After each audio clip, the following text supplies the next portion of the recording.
ready with the toxicity survey. There's no rush, there's no right or wrong answers. It's a way for my team and I to know how we can help you best. Last year I taught this workshop, I taught a cleanse instead of the actual weight loss workshop. So this year what I've done is combine what I did the previous 2 years. I did a 12-week weight loss program where I taught very in-depth the education part. Then what I did last year was I did a very specific 21-day weight loss protocol. And this year I've combined both elements of the things that I like from the education and the things that are from the 21-day plan to deliver a product that I hope you guys will really learn something from. A lot of the stuff I'm going to share is going to be very different than what you've heard. I'm going to start actually by debunking a lot of the myths that I see every day here in the practice. And so we'll get going. And if you have questions, hold them to the end, write them down. That way I just don't get off track, because you guys could be here till tomorrow if you really let me talk. So, all right, so our focus tonight is the 21-day weight loss challenge. Now, I always start with this because weight is such a hot topic. In fact, right now the weight loss industry is a $60 billion a year industry. And it's designed with one thing in mind: setting you up to fail so that you keep buying the next thing, the next product, the next program. So tonight I'm going to start really basic with fundamentals: how our body chemically works, how our body chemistry works, and how we can really shift our weight. And I start with a shift in mindset, because weight, excess symptoms, is a result of something out of balance, either a toxicity coming into the body or a deficiency of something in the body. So you can be putting awesome food in your body, but you might be getting a really contaminated water supply. You might be sleeping 3 to 4 hours a night. You might be under such stress load that you actually are inhibiting your body from functioning optimally. So that's what we're going to talk about. We'll get back to the basics of your body chemistry. This is stuff that I wish someone taught me a long time ago. And I'm going to share a little bit of my story next. But it's things that we teach in this practice every day. And we have a lot of people that come in and they'll say, I know what I should be doing. And a lot of times we'll start going through what they should be doing, and we realize that they've had a lot of conflicting information come into their life. So therefore, they actually don't do anything because they don't know what to do. And I'm going to let you leave with an action plan. I'm going to give you all a handout. It's got a 21-day outline of how you can really transform your health. Because tonight, I know we talked that as the topic was losing weight, but in reality, it's about gaining health. And it starts with thinking of it that way, is that if you focus on gaining health, the number on the scale becomes irrelevant. Lifestyle changes always will last. Fad diets will never last.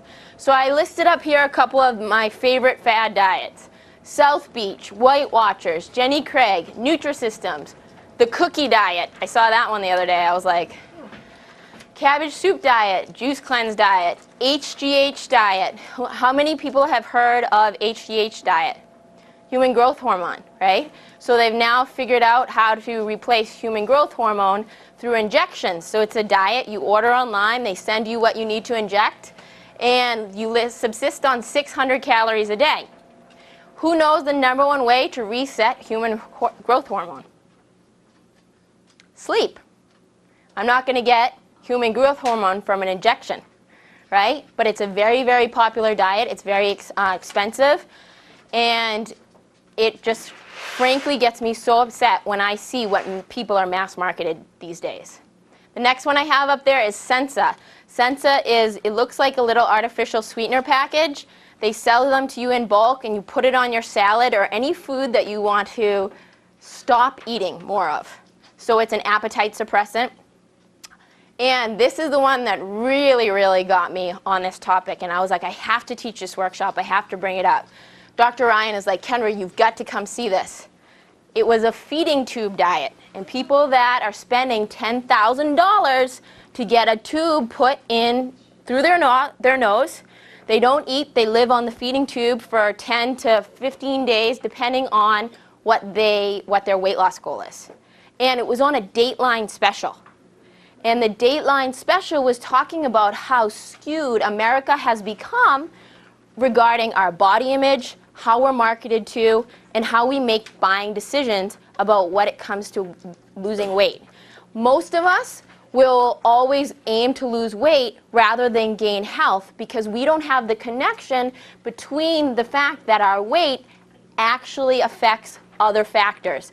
Our triglycerides, our cholesterol, our liver, our heart disease, cancer. The three major causes of death today: heart disease, cancer, and diabetes.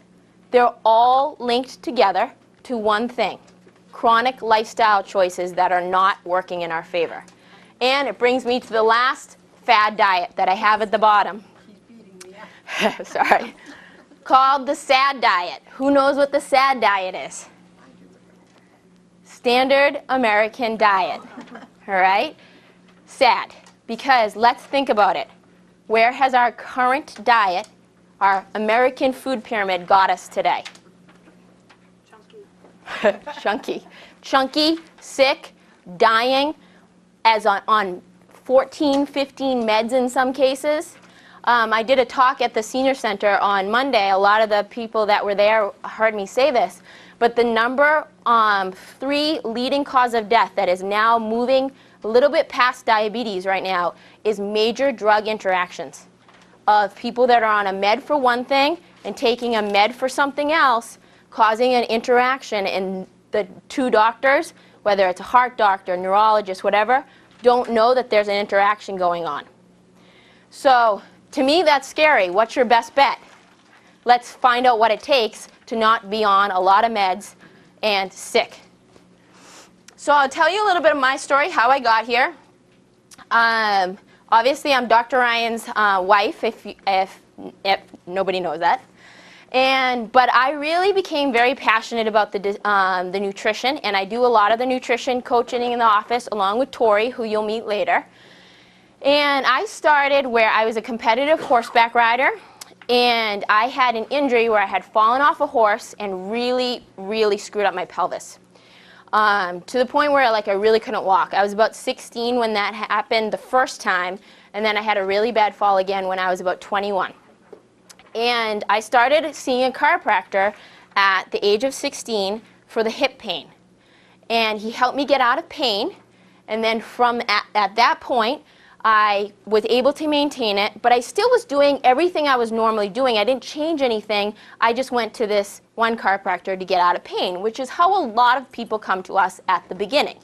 Then they realize that we're actually specialists in creating wellness lifestyle, people that are coming here to get adjusted, but leaving outside of the office totally empowered and educated on what to do on a day-to-day basis. And in this picture, I know it's really hard to see, but I weigh about 170 pounds actually in this picture. And this is when I had the hip pain. And you can't see this picture, but at the bottom, there's 2 numbers on the scales. I'm standing on the scales that we have here in our x-ray room, right? So when someone comes in for a new patient exam with Dr. Ryan, they're standing on scales and we're taking their weight differential. What that tells us, how you distribute your weight, is an indication of what's going on in your body. So if you are out of alignment, you start shifting one way or the other. It can be a slight shift, a shoulder shift, it can be a hip shift, it can be ankle shift. When I took this picture, at this time I was 21 when I was about 170 pounds. And I had 19.5 more pounds on my right side, because I had fallen on my left hip, so my natural inclination was to always stand on my right, because my left leg is weak. So when I saw these pictures, especially the ones from behind, I had that moment that all of us have when they see a picture of themselves and their image of what they look like and what they look like on a picture is totally 2 different things. And at that point, I had gone from being very, very active to not very active because of this injury. So I started chiropractic care again, and the chiropractor that I went to, who's also one of Dr. Ryan's mentors, taught me about the wellness lifestyle. And he really put me on this path of making better health decisions, and I became super committed to learning what I needed to do to live a healthier lifestyle. So in 2008, I went to a nutrition certification, and the guy who taught it is a biochemistry major and PhD, and he taught the basics of human health from a chemistry standpoint that I had never heard before. Now, Dr. Ryan knew some of the stuff because obviously he's a doctor, they give you chemistry in school. But I was sitting there knocking my head being like, how come no one has ever taught me that? And this is why I'm here teaching this tonight, because it's something I wish that someone taught me even earlier than 21. How my body worked. The first thing that I did, which I'm going to talk about, is I gave up processed grains. I realized starting to pay attention to how my body reacted to specific foods. And one of the things that I was very, very agitated by was gluten. The protein found in wheat, it's also found in barley. And at this point, at my 170 pounds, I was 21, having fun at 21, drinking a lot of beer, eating a lot of pizza at midnight. And I just realized that the lifestyle I was leading was suicide, slow suicide. And I wasn't willing to do it anymore. So I made some drastic changes. This is me, I think about, actually this is probably 2011, maybe. I weigh about 140 now, on average, 130, 145, 135 to 140. And it's mostly muscle. It's mostly a different body fat. Versus when I was here, even though the number was on the scale, hasn't really shifted a dramatic amount, how I feel in my body composition has really changed. And I share this story because that's what I'm going to teach tonight. I'm going to teach, you're going to hear when I talk about the myths, it's not about the number on the scale. It's about how healthy you feel and what your blood chemistry actually says. So, let's go over the myths that I hear all the time. This is one that I subscribe to forever. Losing weight is easy. All you have to do is eat less and move more. When I was 170 pounds, I probably ate half of the calories I eat today. But all the calories were coming from the wrong foods, period. So you'll see right here, 5 pounds of fat takes up about as much space as a grapefruit. This is my fat right here. Right? Versus 5 pounds of muscle takes up about 3 tangerines. Right? So if you know what a grapefruit versus a tangerine looks like, you know that muscle is much more dense than fat. So my goal, everything we're teaching tonight, is moving you closer to lean body mass. Muscle versus fat. Right? 70% of all your results will come from your kitchen, not the gym. About 30% I like to teach. And that's why I get so frustrated when they teach that eat less, move more.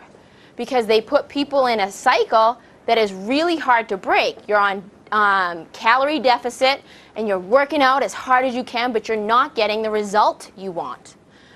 We are chronically low in protein in terms of a population. When you lose weight with restricted protein, calories, fad diets, you're actually losing muscle wasting, not fat burning. After restricted caloric restriction, your body can permanently alter its metabolism. I'm going to show you an example of that right now. And it's doing this to protect your body from starvation. So let me ask you guys a question. Is your body smart or is it stupid? Smart. Right? If I don't know the next time you're going to feed me, what am I going to do? Start to store and protect myself. Right? So we live in New England, right? So when was the last time this winter that you saw a full-on banana tree? Right? You didn't. And in nature, let's think about back when we were hunter-gatherers 10,000 years ago, we would go through cycles of seasonal food. And based on where our geography was, is where what we would adapt to eating. So let me give you an example. Who knows what is very popular Swiss food, like people in Switzerland, even Norway, Iceland, all those countries in Europe. Cheese, dairy, right? Because they grew up in a geographical region where that's very plentiful. They have lots of grass, right? Where I'm going with this is we are designed to eat food that was found in nature, and we've got so far away from our natural diet that our bodies are completely confused, breaking down, and we're being put on meds and sick and dying because of it. The truth is, oh, and this is one other fact that I learned that I think is really important. The average human needs 600 to 800 calories a day just for organ function, basic organ function, heart, respiration, brain function, and a lot of these calorie-restricted diets are at 600 or below calories when you actually put it into a macronutrient ratio. Truth is, you need to eat more of the right foods, which we're going to go over, in the right ratios in order to teach your body how to fuel muscle and stop storing fat. That's myth number one. And this is for the guys in the room. This is Sarah. She's a patient here. And Sarah came to us as she was doing a bodybuilding diet. In this picture, she's in a bodybuilding competition. And she came because she was training 2 to 3 hours a day. And when she brought in her food journal for me to review, it had 0 fat calories in it. So I said to her, Sarah, what are your symptoms? And it's totally okay that I share this story. She was actually really honored that I was going to use her as this example. She said, I have not menstruated for probably 6 or 7 months. And I know I'm not, she's like, and I know I'm not pregnant, my cycle is completely off. She said that she goes to bed at 6 p.m., she gets up at 6 a.m., she does a morning routine of cardio on an empty stomach, which is a classic bodybuilding routine. She has to take a nap by noon. She has to eat 7 to 8 meals per day at very specific ratios. And she basically had no life because she was eating all this on this schedule that was so rigid, and her body fat was so low that she was starting to experience the symptoms of too low a body fat. Let me ask you this, females in the room, what is one of our major jobs in society? Reproduce. Survive and reproduce. How many of you know that a woman's body fat is actually supposed to be a lot higher for that one reason? Because we're supposed to carry a child, right? So I said to Sarah, Sarah, do you have any plans? She's, in this picture, I think she's 25. She's 27 now. I said, do you have any plans of having a child at some point in your life? Hard question to ask a 25-year-old because they don't really sometimes know. And she said, well, yeah, I'd love to have a family. And I said, okay, well, if you continue this pattern, I'm going to tell you right now, that's going to be a lot harder for you without the use of drugs. And that was it for her. So she switched. We did a lot of work on her diet, and most of it was getting over her fat-phobic lifestyle that she had been taught by someone else. So in this photo, this was actually like a month ago, Sarah weighs I think she weighs actually almost 20 pounds heavier in this picture than this picture. But her strength and her biometrics, her blood levels, cholesterol levels, triglycerides, are damn near perfect. And she will tell you, the reason that she let me share her story is because she cannot believe the lifestyle she lived for a couple years on that diet. And she feels so much better. She's engaged now. But I really want to share because I work with a lot of young females who come in with total body dysmorphia of what is healthy. And part of the reason is because average female sees 300 to 600 ads a day of, quote, what their body should look like. And for you males in the room, largest growing population of eating disorders is men under 18 right now. Myth number 2, follow a low-fat, high-carb diet. Yeah, where has that brought us? All right, so we went from the 8-man to the guy with the soda, okay? So, and what comes with this is what's really scary. So, back to basic biochemistry. There are several essential things that the body needs to function optimally. The first thing is essential amino acids. Where do we get essential amino acids? Protein, that I just said at the beginning we're chronically deficient in. Right? There is essential fatty acids.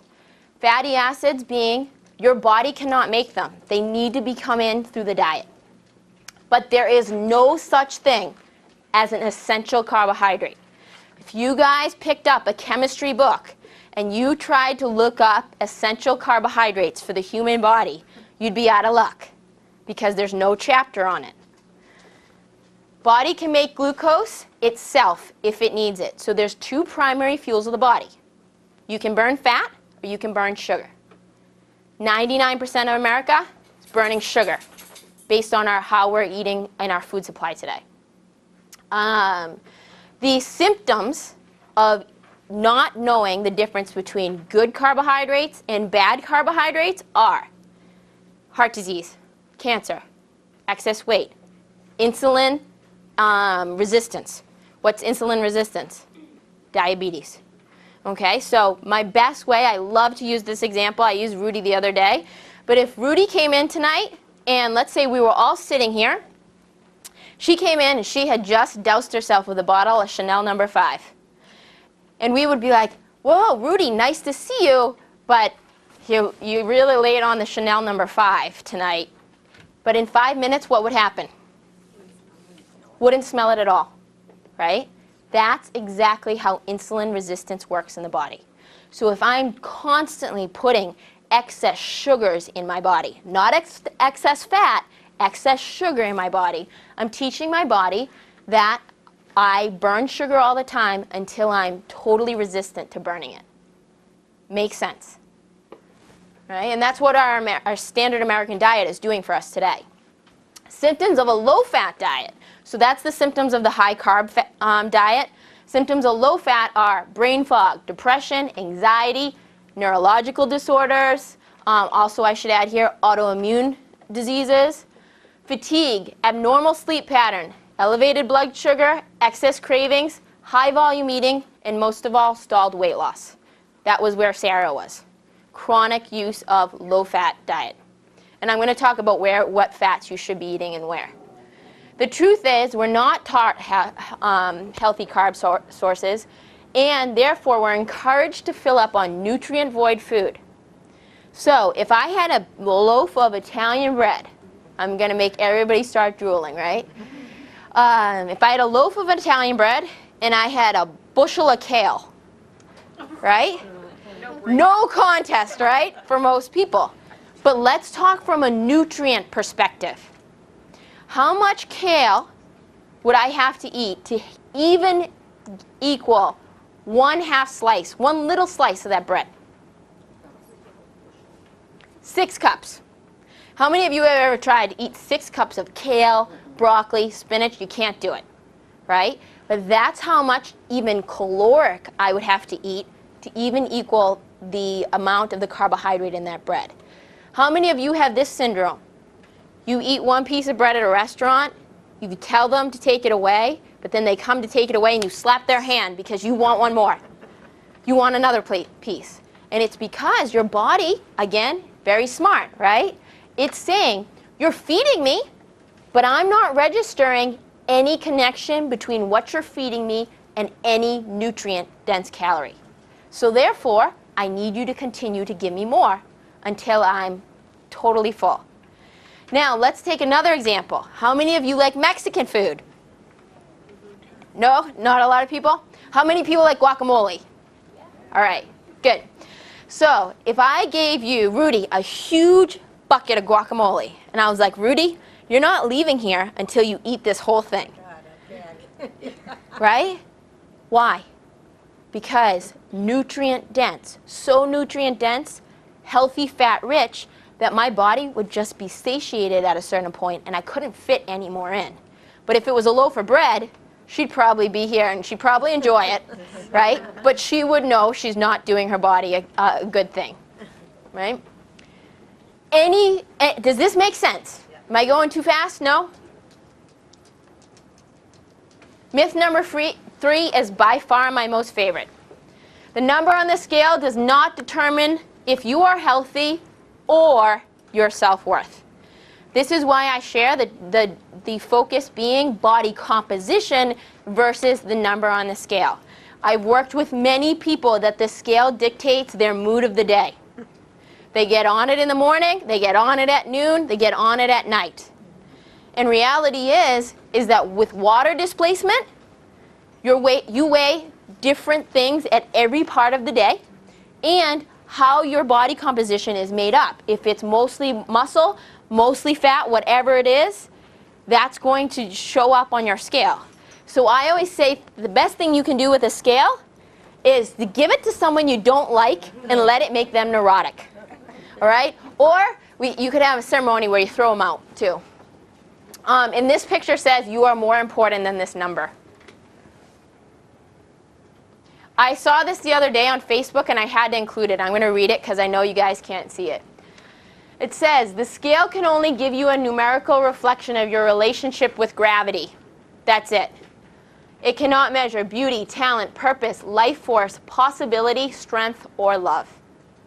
And I was like, wow, that's really true.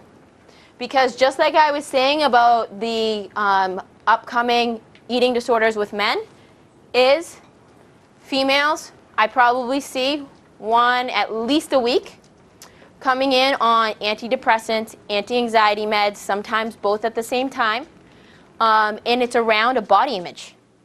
And it's really sad to me. And it's one of the reasons that I'm very committed to education and teaching other people, because I know it starts young in a lot of people. And there's things you can do, and learning and being empowered and educated about it on what to do is the best part. You can be thin and have underlying symptoms.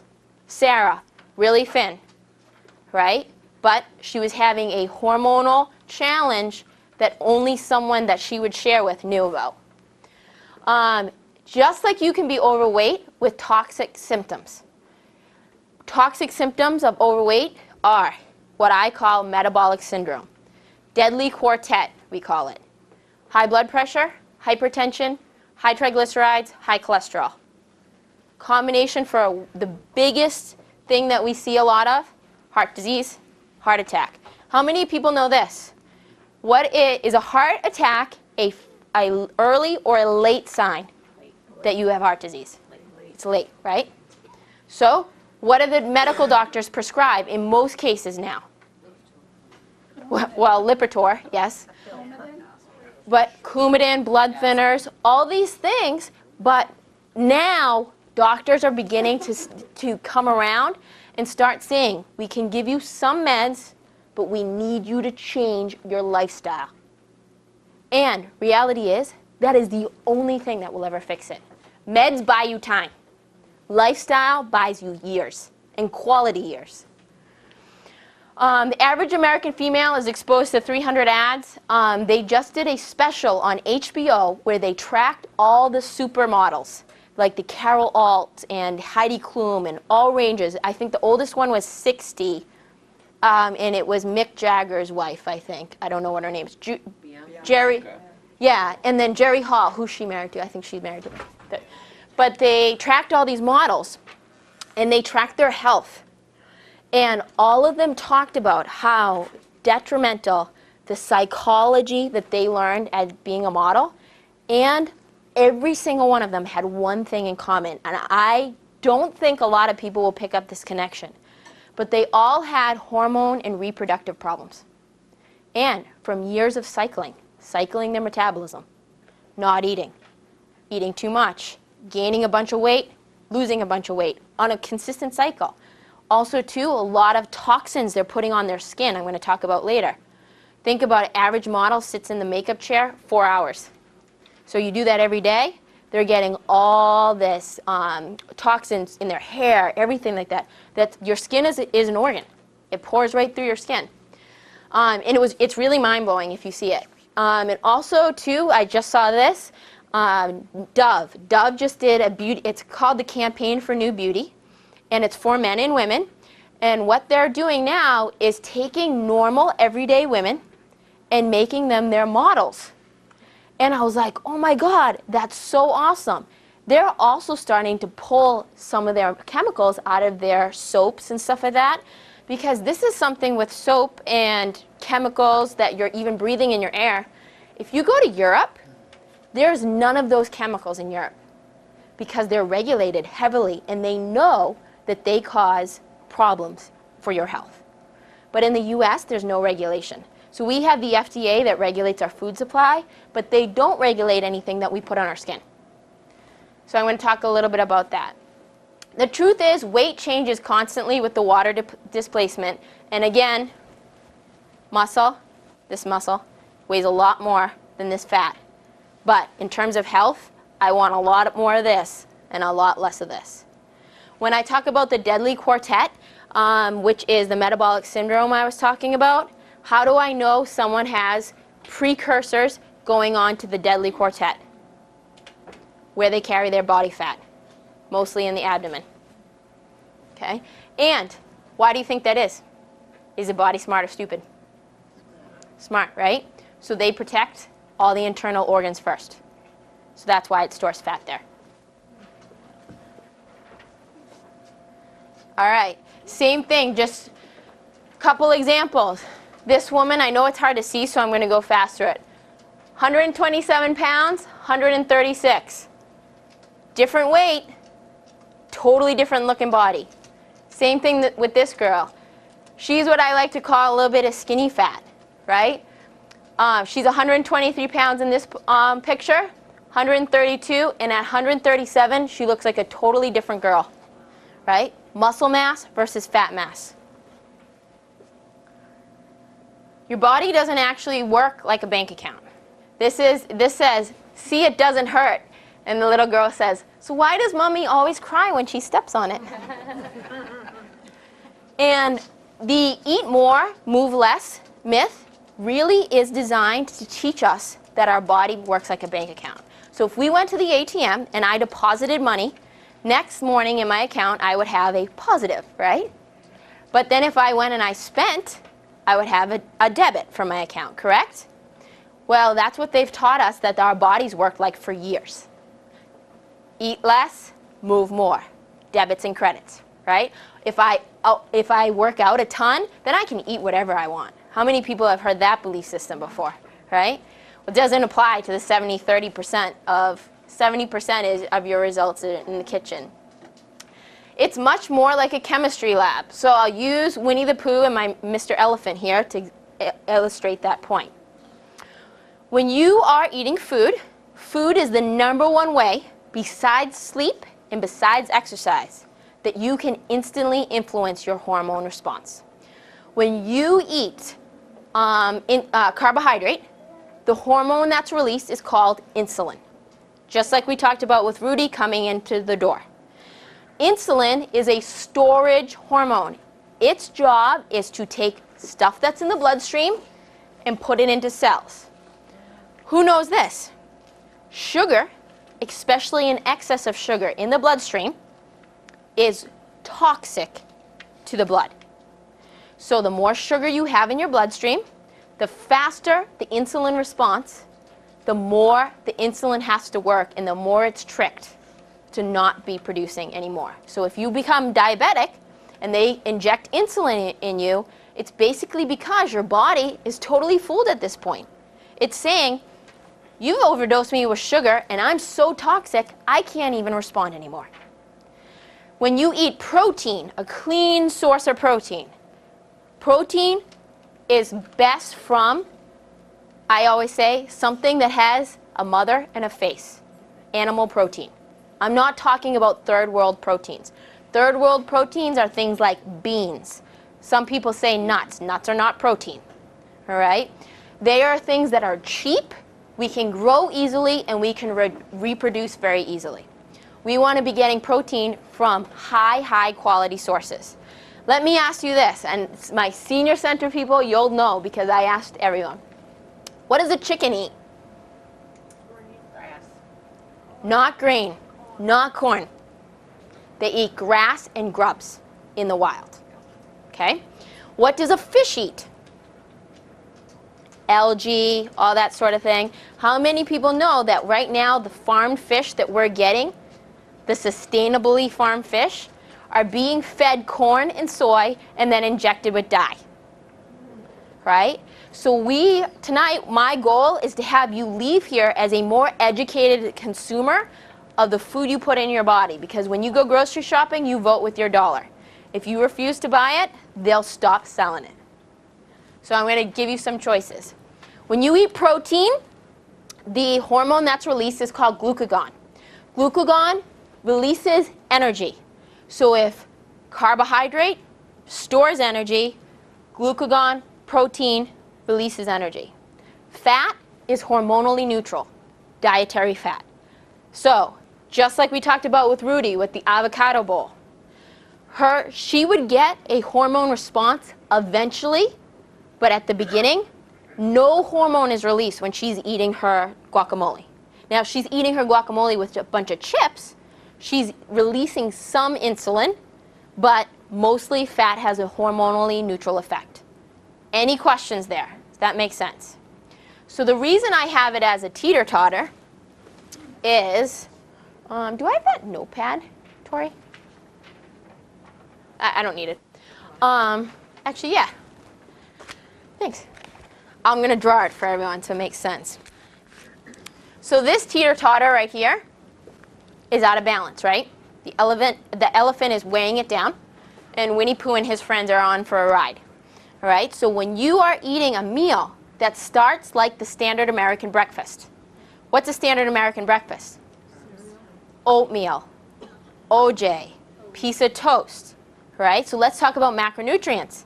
What macronutrients are oatmeal, OJ, and toast?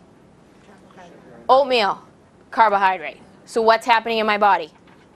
Insulin spike, okay? Toast, carbohydrate, insulin spike. OJ, let me ask you this. If you guys saw a monkey in the wild, do you think they would find a bunch of oranges, be like, hold on, you can't drink this, I have to put it through my juicer first, and then would give you the juice? Hell no. Because what's in the pulp of the OJ? All the fiber. And it has a perfect design. It's supposed to slow my blood sugar from spiking. So if I have a standard American breakfast of the OJ, the oatmeal, I have no protein and no fat present, correct? So my insulin at 9 a.m. is up here. Just like these guys, right? But then by, let's say that's 7 a.m.